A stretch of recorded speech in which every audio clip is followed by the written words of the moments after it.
सोने रुपये महामृत्तिके समान माणिक पाषाण खडे जैसे. म्हणून धनाचाही त्याग केला, शरीराचाही त्याग केला, समाजाचाही त्याग केला. याचं कारण अवघी देवावरी माया. आणि ज्यांचं अवघं प्रेम देवावर आहे, संसारातल्या प्रत्येक गोष्टी त्यांनी तृणवत समजल्या. अभंगाचं दुसरं चरण. नाही प्रमाण नाही प्रमाण नाही प्रमाण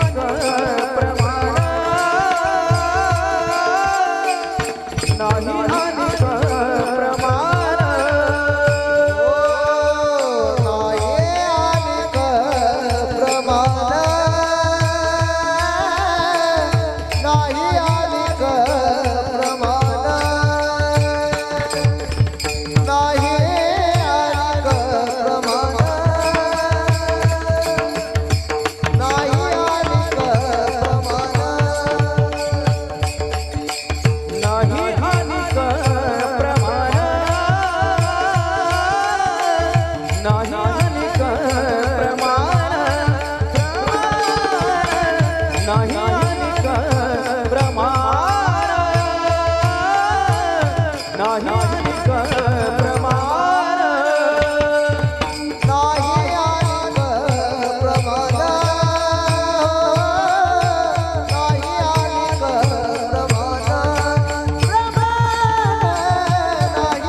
नाही